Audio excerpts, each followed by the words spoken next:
भगवान की कथा कहने वाले सभी कथावाचकों से मैं अयोध्या से तपस्वी छावनी पीठाधीश्वर जगत गुरु परमहंस आचार्य मैं हाथ जोड़ के प्रार्थना कर रहा हूं कि आप कृपा करके शास्त्रों को पढ़िए। जिसकी आप कथा कह रहे हैं अच्छे से उसका गुरु परंपरा से अध्ययन करिए। दुर्भाग्य है कि आज लोगों को शुद्ध श्लोक बोलना नहीं आ रहा है और संगीत सीख करके कथा कहना शुरू कर दिए। अब कोई कुछ पूछ देता है तो उल्टा पलटा जवाब देते हैं और बदनामी सभी की होती है। पूर्व मुख्यमंत्री समाजवादी पार्टी के मुखिया माननीय श्री अखिलेश यादव जी ने कुछ पूछा वृंदावन के प्रसिद्ध कथावाचक श्री अनिरुद्धाचार्य जी से। अब उनको प्रश्न नहीं उत्तर नहीं आया। अच्छा, आज मैंने उनकी एक वीडियो सुना तो मैं हैरान रह गया। अनिरुद्धाचार्य कह रहे हैं कि एक बार मुझसे भेंट हुई अखिलेश यादव से।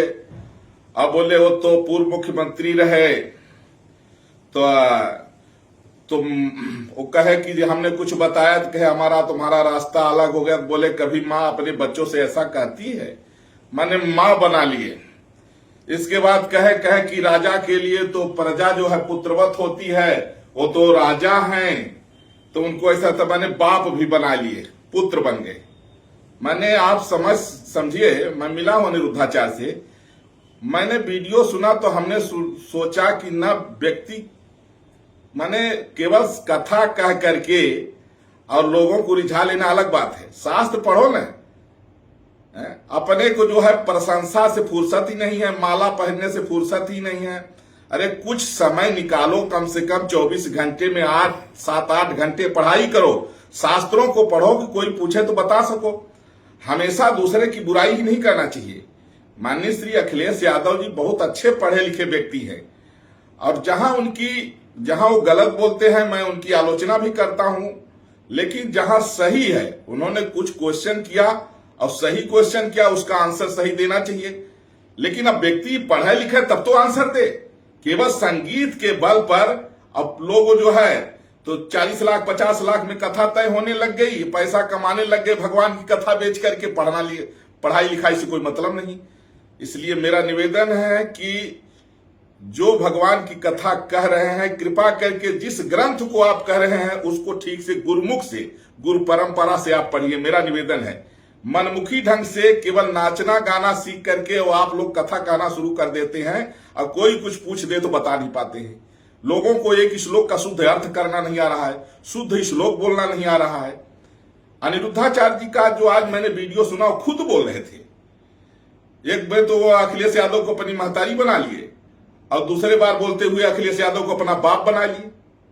अब उनको ये नहीं पता है कि लोकतंत्र में पब्लिक राजा होती है, बाकी सब पब्लिक के सर्वेंट होते हैं। अब इनकी बात सुनकर के मैं हैरान रह गया। इसलिए शास्त्र पढ़ना चाहिए और जो लोग तो उसी की कमाई खा रहे हैं, उसी से सम्मान मिल रहा है, उसी से पैसा मिल रहा है, उसी से प्रतिष्ठा मिल रही है, लेकिन वो पढ़ना नहीं चाहते हैं। खाली नाच गा करके उल जलूल कहानी चुटकुल्ला बोल करके लोगों को हंसा रुला करके पैसा कमाना, वाहवाही लूटना।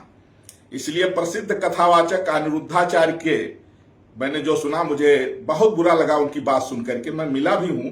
मैं नहीं समझता था कि व्यक्ति इतना गिरे स्तर का है? अरे इतना भी अध्ययन नहीं है, इतना भी पता नहीं है उसको कि यह लोकतंत्र में पब्लिक जो है पब्लिक राजा है। एक में अखिलेश यादव को महतारी कह रहा है, एक में अखिलेश यादव को बाप अपना कह रहा है। ये कथावाचक है अनिरुद्धाचार्य। और कृपा करके शास्त्र पढ़िए आप लोग।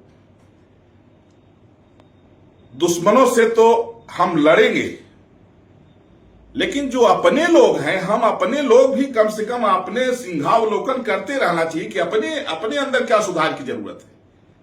मैं आपको ही नहीं कह रहा, अपनों को कह रहा, हम सबको अपने सुधार की भी जरूरत है, हम सबको। लेकिन हमें यह बुरा लगा कि माननीय अखिलेश यादव जी का जवाब नहीं दे पाए और एक में उन्होंने आलोचना किया, फिर दूसरा वो आलोचना करते करते वो अपने महतारी बना लिए अखिलेश यादव को, फिर दूसरे में आलोचना करते करते अपना बाप बना लिए अखिलेश यादव को। ये क्या कथावाचक तुम न तुम्हें ग्रंथ का ज्ञान है न तुमने वैसा कुछ पढ़ा, केवल नाच गा करके जो है कहानी चुटकुल्ला कह करके क्या कर रहे हो। इसलिए अनिरुद्धाचार्य के मैं कहूंगा आप पढ़ाइए, थोड़ा सा शास्त्र का अध्ययन करिए। और जिस तरह से आपने बयान दिया, आपको पता नहीं है कि ये लोकतंत्र में पब्लिक जो है पब्लिक राजा होती है, बाकी सब पब्लिक सर्वेंट होते, पब्लिक के जनता के सेवक होते हैं। जय श्री राम। इस वीडियो को आप लोग खूब शेयर करिए। हम सभी सनातनी, हम सबका कर्तव्य है, ज्यादा नहीं तो कम से कम आधा घंटा श्री रामचरितमानस जो गीता प्रेस के द्वारा प्रकाशित है और श्रीमद् भगवत गीता जो गीता प्रेस के द्वारा प्रकाशित है, हम सभी सनातनियों को 24 घंटे में 1 घंटे शास्त्र के लिए, अगर आप 2 ग्रंथ पढ़ लिए तो आपको सारा समझिए 4 वेद 18 पुराण 6 शास्त्र सब आ जाएगा। और शास्त्र में हमने कहा कुछ न हो तो फरसागढ़ आशा लाठी डंडा कुछ तो अपने पास में रखिए। और कथावाचकों से भी मैं कहूंगा कि केवल उतना ही कहानी चुटकुल्ला याद किए हो कि आज कितना बोलना है, कल कितना बोलना है और टाइम पास कर। मैं आपसे निवेदन कर रहा हूं कि आप लोग शास्त्र को पढ़िए, क्योंकि आप बोलते हैं दुनिया सुनती है, तो केवल उसको केवल पैसा कमाने का साधन मत समझिए, उसको अपने जीवन का एक परम कर्तव्य समझ करके शास्त्र पढ़िए और शास्त्र सम्मत बातें करिए। जय श्री राम। मर्यादा पुरुषोत्तम भगवान श्री राम की ये पावन जन्मभूमि अयोध्या से रामनगरी राम घाट पर स्थित श्री तपस्वी जी की छावनी, जहां पर शालिग्राम के रूप में साक्षात रामलला सरकार प्रकट है, रामायण कालीन जहां का इतिहास है, वर्तमान में तपस्वी छावनी का पीठाधीश्वर हूं। यह वीडियो संदेश एक सिंहावलोकन